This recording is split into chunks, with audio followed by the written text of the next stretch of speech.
Thanks for joining us for today's episode of The Capitalist Investor. As always, you got Mark and Derek. What's going on, Mark? How are you? What's up, buddy? I am doing A-okay. Excellent. Just another magical IPO kind of day with DoorDash. Oh, yeah. Coming to market, you know. How are you doing on your Christmas shopping? Did you buy everything on Amazon? Oh, yeah. Yeah. Mm-hmm. Yeah, my I don't go to family's... malls or anything anymore. No. Yeah, my family's crazy with the lists and making sure you get the lists out quickly.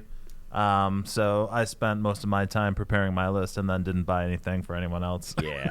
I think we have to get back into the Christmas Eve yeah, for sure. shopping extravaganza. Yeah, that was a good time. Yeah, that's just an annual event. Run into the mall real quick, get some stocking stuffers, and straight to the bar. All right, man. So out of respect for the DoorDash IPO, let's talk about the 15 hot upcoming IPOs to expect in the remainder of 2020, which is not a lot of time, right? And throughout 2021, right? So, as you know, I mean, we just did some quick research on this. The S&P at the time of the recording of this show is up 15% this year. That's a good year. Very good year. The Renaissance IPO ETF is up 114%. Which is much better. That's much better, right? Some quick math, about 10 times better. So, look, IPOs have been all the rage, right? I mean, so I think this show is kind of cool because we're going to be able to kind of front run like which ideas are good, which ideas are bad, and then out of the 15, maybe we can pick our 2 or 3 favorites. All right. Sound like a deal? Sounds like a good deal. All right, man. So let's, we got the list already done up, but I'm going to skip to number 2, which is DoorDash, because that is rolling out today while we're recording this show. Price came in far above estimates at $102 a share. Right. DoorDash is a game changer. I use it all the time. Yeah. When I'm hungry and I'm lazy, I DoorDash. I mean, how many times have we said, you know, in college or after college, like, man, I would pay so much money right now for someone to deliver me Chipotle. Right. It was only pizza back then. Right. You know? So DoorDash is awesome, especially throughout COVID. Oh, yeah. You know, the issue I have with DoorDash is it's trading at 100 times EBITDA. Yeah. That's a lot, dude. That's expensive. It's real expensive. So we have one client who sold her food delivery business to a company called Waiter Holdings. Very small company, market cap of probably like $500 million. She still owns some of those shares. So I'm hoping, how's the saying? A rising tide lifts all boats? Yes. That's the saying? All right. I still don't know it, but when I hear it, I can say if it's right or not. Yeah. So that Waiter Holdings stock has been a dog. I'm really hoping like this gets her back to where she needs to be. Right. I mean, I think it probably peaked at about $6 a share this year. Probably was as low as $1. And because of this DoorDash IPO, it's climbed all the way back up to $4 or $5. Right. And hopefully that rising tide does lift Waiter Holdings as well. I think getting into DoorDash at 100 times EBITDA is a little crazy, but I also said the same thing about Zoom in March, and I look like an idiot now. Well, I mean, you can be right and still wrong, you know, I think, in this business. You know, it's DoorDash, it's the revenues have surged from $587 million in 19 to $1.92 billion in 2020. And it's kind of like this pandemic has signed a bunch more people up who are just going to continue to use it. It's recurring revenue. You know, it's a different kind of recurring revenue. It's not contractual, it's not subscription based, but once you use it, you're going to continue to use it. Right. So the only issue I have, I don't know how it is around your house, but you know, the area I live in is almost considered rural. There's just not enough restaurants that are willing to deliver to me. I'm sure yours is probably a little better. Yeah, mine's pretty good actually. Yeah. Well, I got the Shake Shack right down the street from me, so there you go. That place is awesome. Yeah, it's good. All right, let's move on from DoorDash. Let's go back to number 1, Roblox. So this is this stupid video game that my son plays all the time. I mean, it looks like Atari graphics. Have you seen this thing? I mean, I've seen it. I've never played it. It looks awful. It does look dumb. Like, I was watching my son play it, and I'm like, why are you playing this, dude? Yep. This looks terrible. But they're addicted to it. Mm-hmm. Kids love this game. A quarter of the users are under the age of 9. Well, he's 9. There you go. There you go. Wow. All right. So this thing it's the estimated IPO valuation's $8 billion. This is kind of like the Fortnite effect, I think. Mm-hmm. Right? What is this? Zynga. So I don't know about this game, man. I mean, this is obviously something that's very addictive for the kids that are playing it. I'm not that crazy about investing in video games. No, it's kind of like time waster apps to me. Yeah. If you're an adult, and kids obviously get hooked on it, but yeah, not one of my favorite ones in this list for sure. No, and plus we own Glue Mobile, right? Mm-hmm. Glue Mobile, so that's if you want to play the Kardashian game, there right. you go. Right? All right, move on because we don't have a lot of time here. All Yep. right, so we knocked off Roblox and DoorDash. What is number 3 on my list here? Wish. Have you ever used this app? I have not. It's miserable. It is terrible, dude. It's like really low-priced articles of clothing. Mm-hmm. At least that's what it was when I used it. I used it one time and quit. I'll never use it again. Mm-hmm. I tried buying a really cool, loud sport coat to wear in Vegas. Like, just ridiculously loud, Probably like sparkles on it and stuff. Yeah, definitely need some glitter dude, the in louder there. the better, right? So I tried to buy this sport coat, and I bought it with my normal size. Dude, this thing came back like in a women's size. Straight from With China. shoulder pads? It was so small. I couldn't even fit in it. So, that was a one and done for me. Yep. But it's just, and I think most of their manufacturers and merchants are based in China. Mm-hmm. So, I mean, there's a reason why a nice sport coat's going to cost you $500, $1,000, and they were selling them for $50. Right. And it didn't fit. Not good. Maybe they've changed. I don't know, man. I haven't used them in a while. You said you've never used the app? No. I'm concerned about their sales growth too. Only jumped 32% year over year in the middle of a pandemic. I would think that should be higher than that. Yeah. And it was only a 10% growth in 2019. So not one of my favorite ones on the list. Nope. I'll pass on that one. Let's see. What do we got up next, D? I got Airbnb is next on my list. That's the biggest and baddest right there, right? Yep. What are your thoughts on that, dude? Because, hotel stocks are cooked. Yep. But maybe people are more comfortable staying at a house that they know was sanitized, and they're going to be the only people. Now, who knows if the owners are really sanitizing the house? Probably not. Probably not. They're going to tell you they did. Yep. Spray a little extra Lysol in the air and call it sanitized. Yeah. What's your take on Airbnb? This seems like a bad time for them to be rolling out their IPO. It really does, honestly.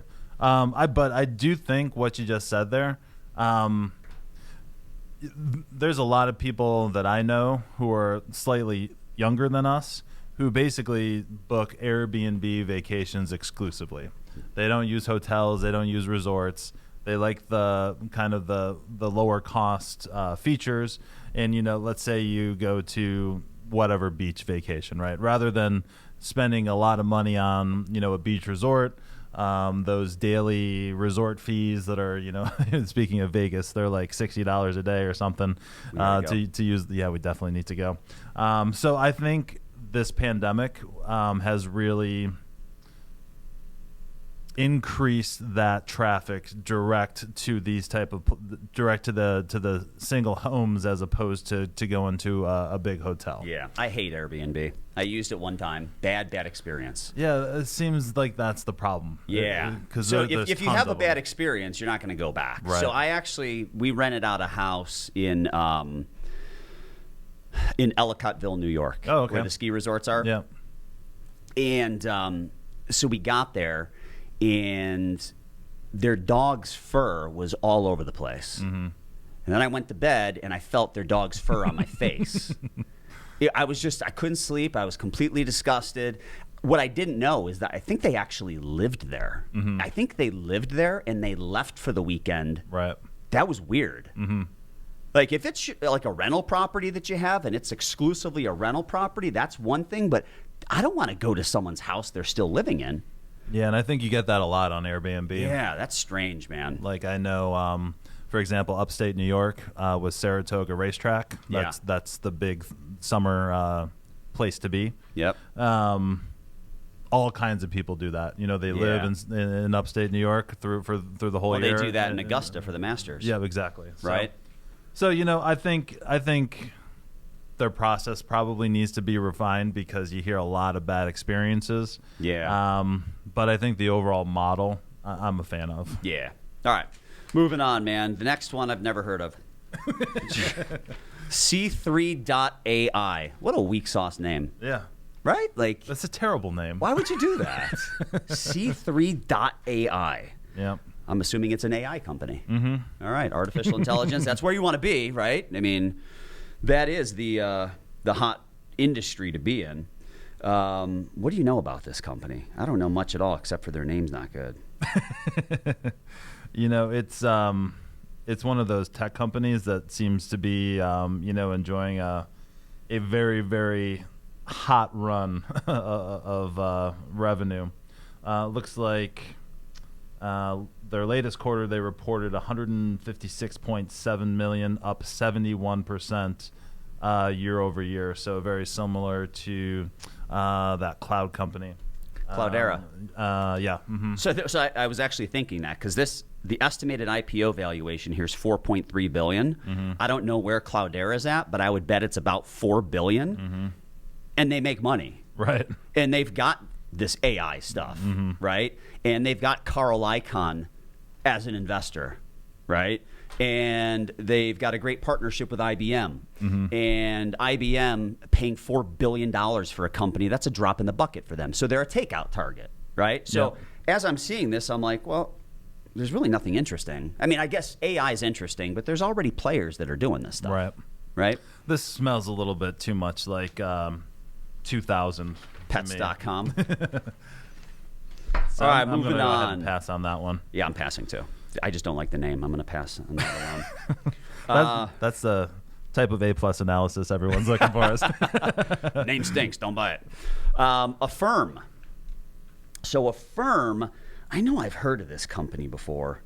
So this is the lender, like the online lender that utilizes AI, artificial intelligence. Mm-hmm. I've never interacted with them. Do you know anything about them, D? Not too much. It seems like everyone who's going IPO these days has some sort of active user number. So it looks like this company attracted more than 5.6 million users. Yeah. And it has merchant base like Walmart, Wayfair, Peloton. So it's got some big names there. They've already raised $800 That's where million I saw it. Affirm. to date. All right. So when I was looking to get a Peloton a couple years ago, or maybe I was doing research for a TV appearance. Yeah. That's how rather than buying a $2,000 bike, it's like $48 a month through Affirm. Right. That's the only place I've seen it. And that little tag, the Affirm tagline, you can pay $20 a month. That seems to be everywhere. Honestly, now that I think about it. Right. Mm-hmm. All right, so I like this one. Yep. It's like a fintech play, right? Mm-hmm. Very. I like it a lot. That's interesting, especially when you consider what companies like PayPal and Square have done. Right. And it looks like the CEO, Max Levchin, like he's the one who basically pioneered PayPal. Part of PayPal, yeah, for sure. So, I mean, just betting on a good CEO like that is typically a good move. Yep. All right. Revenue up 93% year on year too. Yep. All right, let's move on to Bumble. Interesting one. I know you got Bumble on your phone. Dude, I'm so old and obsolete. I had to look up what Bumble exactly did. I'm so old and obsolete. I had to actually talk to girls at a bar. I know, that was crazy, right? How did we do that back in the day? Probably not very well, but now you just hop on an app, right? It's crazy. So all these different dating apps, they all have their little angle. Right. Bumble's angle is, I think the women have to reach out. That's what it says. So it's like there's 3 different ways to connect, but the women are driving the connections basically. So you can't, if you're a guy, you can't go out there and try to talk to the women. The women have to initiate the conversation. And there's also... That's kind of cool. Yeah. I mean, how often does that happen in real life? I used to have to initiate the conversations. Yeah. And when I did, it didn't usually go very well. I'm just not good looking enough for anyone to initiate me. I was tall. That's really all I had going for me. Yeah, well, you still got that going for you. All right, so Bumble is. I used to own Match.com. Mm-hmm. Match.com is like obviously the number one dating site ever, and they own Tinder, mm-hmm. right? And Tinder is like the number one dating app, mm-hmm. if you call it dating, right? Hookup app, right? Yeah. This Bumble thing is interesting to me. I mean, I'd have to look at the valuation and see if it makes sense. But the angle is interesting, mm-hmm. that the women have to initiate the connection. Right. Because normally it's the guys, right, who mm-hmm. are just reaching out at everyone. But the numbers game. You know what? Yeah, exactly. Yeah. But what really caught my eye on this one is it's the dating portion, but they also have like a friends app, which probably isn't if you move to a new town and you don't know anybody, yeah, and it's 2020, hopefully 2021 when we can actually see each other, that's not a bad idea. So they have like the reaching out to make friends. Yeah, if you moved, that's kind of cool. Social groups. And that's, as you mentioned that. So I was talking to a guy yesterday who might join our team from Pittsburgh. Nate came to us from grew up in Minnesota, and then he was trapped in West Virginia for a while, right? Luke, I believe, is from Pittsburgh, mm-hmm. right? So I mean, we used to just home grow our awesome talent, mm-hmm. right? Now we're seeing that we are finding talent from different places, and then they got to move here and they got to make new friends. I mean, right. We're all really cool people. Mm-hmm.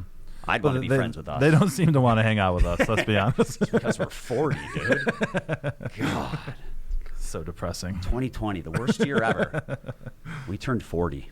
All right, but so I'm interested in Bumble, but I don't know anything about the valuation, although I do see Blackstone is a majority stakeholder. And you know how I feel about Blackstone. I love right. Blackstone. Mm-hmm. I think they're the best private equity firm out there. So I think it sounds like an awesome company. The space is what concerns me. Yeah. It's an intense competition. A lot of competition. Changes all the time. Yep. So that would be my apprehension about it. But I think the company and the overall idea seems very, very interesting for sure. Yeah. So are you friends with my brother-in-law on Facebook? Jason? Yes. All right. So he has not had very good experiences on Bumble. So he's commenting on him. Sounds kind of scary, actually. Yep. All right, McLovin. Applovin. All right, Applovin.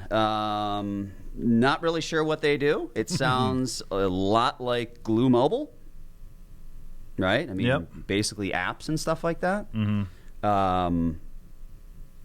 So, it's like a platform. Exactly. So it's exactly like Glue Mobile, it looks like. Helps developer build, manage, and monetize their apps. Okay. So, like, how many of those companies do you really need? You really don't need that many, right? I mean, I guess Glue Mobile, like all the apps, or at least the apps that I'm aware of that they're marketing are all gaming apps, mm-hmm. right? I have no idea what Applovin, what kind of apps they work with. It could be a Strategic Wealth Partners app for all I know. Yep. I don't have any of the specific names listed here, yeah. But, again, another 750 million daily active users on all of their apps, reaching more than 2 billion devices every month, which seems like a crazy number. Yeah. So, one to take a look at. Yeah, I want to take a look at. Not one of my faves, but that's okay. Yeah. The next one is one of my faves, Instacart. Oh, yeah. I mean, talk about something for old people. I hate grocery shopping. I hate going to the grocery store. So Instacart is amazing. Yeah, the problem I have with Instacart, dude, is I always get the lazy shopper. Like, I'll place my order for everything, and then Instacart says, if they don't have this, is this an acceptable substitute? Right. So I'll spend a little bit of time. I'm like, fine. Dude, these lazy shoppers, they just pick the first thing. Like, my product is in stock. I know it's in stock. It's always there. Yep. But they'll just grab the replacement product. Like, they're just lazy. They try and get in as quickly as they can, in and out. So that is the one issue that I think Instacart needs to button up a little bit. Like, and I'd be willing to pay a little more if they get the product I want, right? That's exactly how I feel about the food delivery service. Yeah. Man, I was, it's Uber Eats. Yep. I had such a bad experience on that. I was just so mad because you order, you're hungry, then you got to wait 40 minutes, then it's delayed, and then it shows up all messed up. It's really frustrating. So I feel like Instacart, if they can perfect the process, because what you just said, that's everyone's complaint. If they can get that down, it is a phenomenal service. And for someone who, needs to save all the time that they can, this is an awesome. It is. It's amazing. Product. I mean, delivers the groceries right to you. So the flip side of the lazy shopper who just runs in and grabs the fastest stuff he can get and then delivers it to you is another thing I hate about the Instacart app, which is the person who abuses the messaging portion, right? Hey, I can't find this. Would you take this? Like, dude, I don't have time to text you. That's why I need you to shop for me. I'm not on my phone right now. I can't do this. Right. You need to figure it out on your own, right? All right. I like Instacart. Let's move on. All right. ThoughtSpot? Yep. Never heard of it. Have you? I have not. A cloud infrastructure and services firm. Oh, that's Nutanix. So that's not even the right company. All right. So another cloud company is what this looks like. Not even an estimated valuation. Yeah. So that's going to be hard. Let's see. So it's an analytics cloud company, right? Right. So they're throwing in Tableau, which was acquired by Salesforce, Google acquiring Looker. There's a lot of data analytics companies out there. Data analytics is a big thing, right? Like, if you can perfect your data, that is the most valuable asset any company has. No question right? I mean, about we it. were just talking about going back through our old prospect database, right? Data is the most important, most valuable asset any company has, but it's worthless if you don't understand the data. You need to be able to analyze it and use it in a way that drives profitability.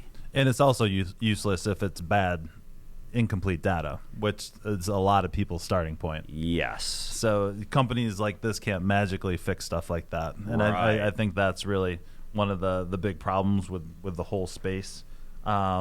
Even with like stuff like Salesforce.com, the data that you start with is really important. So that's why it's such a long onboarding process. Yeah. For something like this, I assume these companies are similar as well. Yep. All right, on to the next one, which is Petco. I was surprised to see this on the list. Yeah. I was actually surprised they're not already public. For sure. Right? Mm-hmm.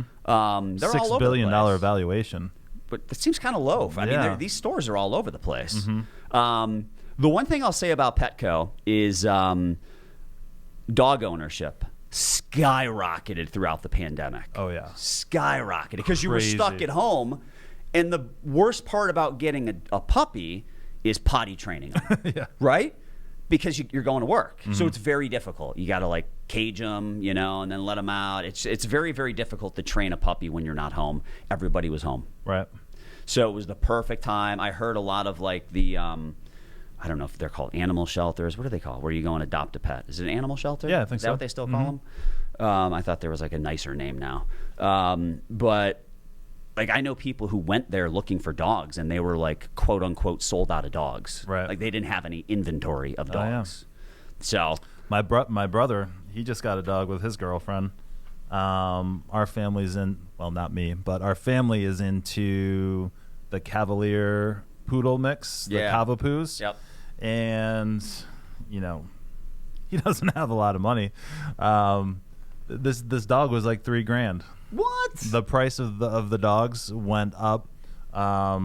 more than double Yeah. Over the pandemic. That's crazy, man. So yeah, hey, a nice normal company that isn't selling, apps or cloud space. It is a very easy to understand company, right? Most of these, I'm like, what do these guys do? I know what Petco does. Yep, exactly. All right. Moving on.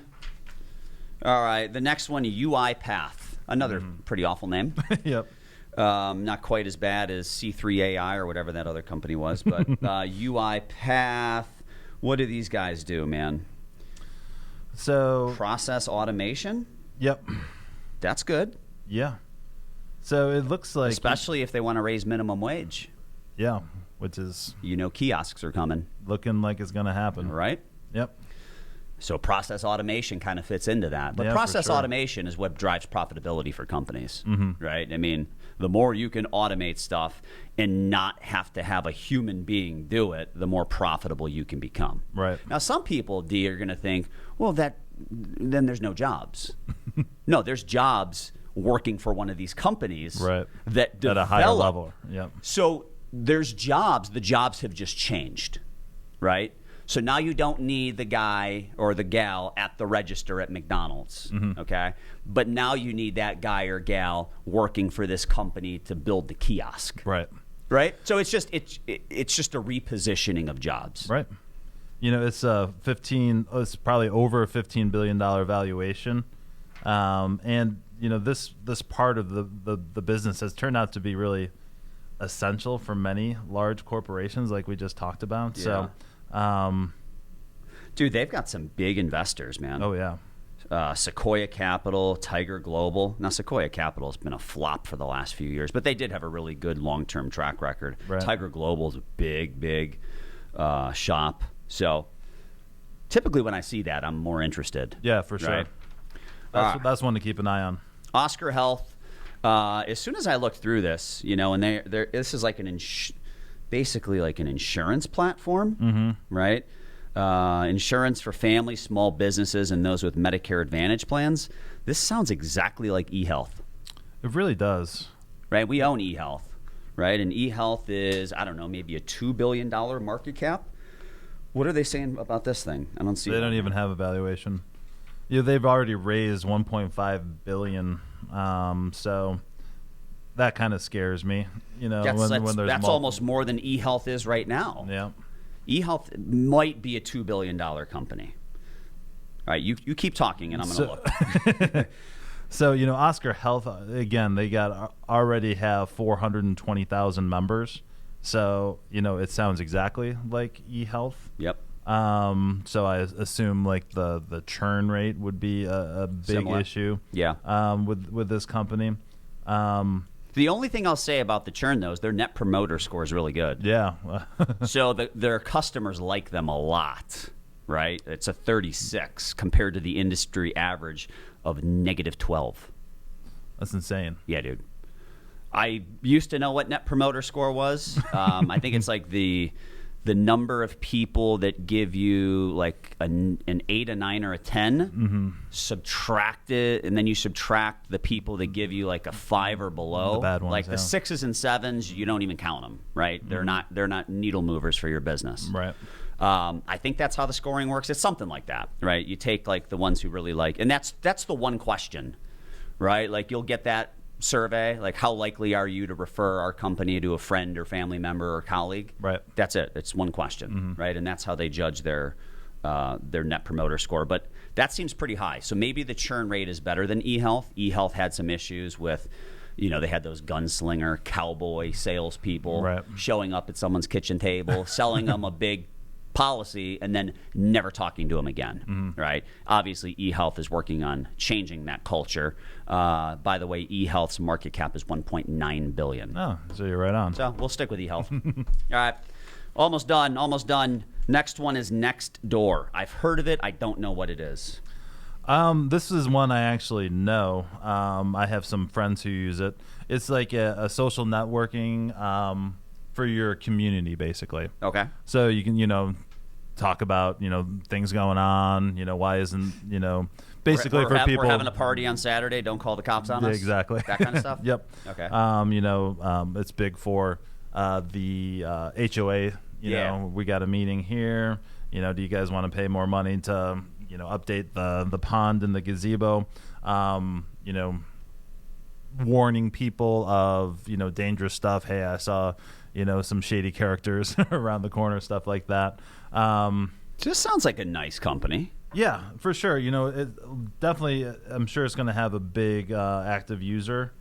It looks like 268,000 neighborhoods. Yeah.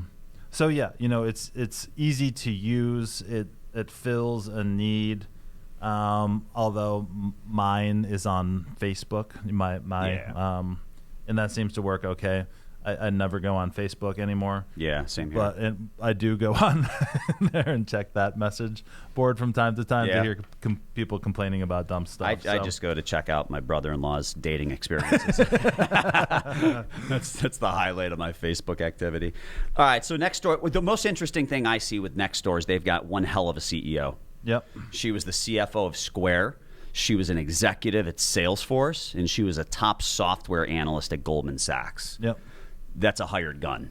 They got a good one there, right? All right. Sign me up for that one. Yeah. That makes all the difference in the world. Next up, last one, Ascensus. That's Ascensus. Ascensus. That's like the retirement plan company. Yep. Right?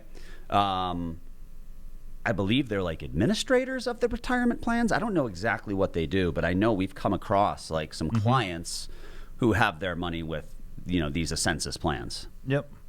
Looks like they have a 401k division, 529 college planning division, health savings accounts, and it says it has more than $327 billion in assets under administration, with more than 3,700 employees, and a large network of financial advisors.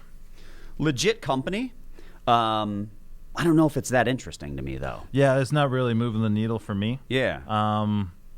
But it's a solid company. They probably cash flow very well. Right. But it's not like a fintech company. Maybe it is. I just don't know enough about it. It just doesn't seem that interesting to me. Yeah, it's not going to be one of those companies that's going to, you know, trade at, you know, 250 times. Yeah. Those are the ones I want. Exactly. But I want to get them before they trade it. Well, that's the point of the show. I don't want to pay 250 times. All right. So that wraps it up. So let's. What are your top 2 or 3 here? So I was definitely all in on DoorDash. I started looking at this several days before the price was announced. So I definitely like that one. I am an Airbnb guy, so I'm going to give my second star to Airbnb. And then I changed my mind on the last one. So let me get to that page.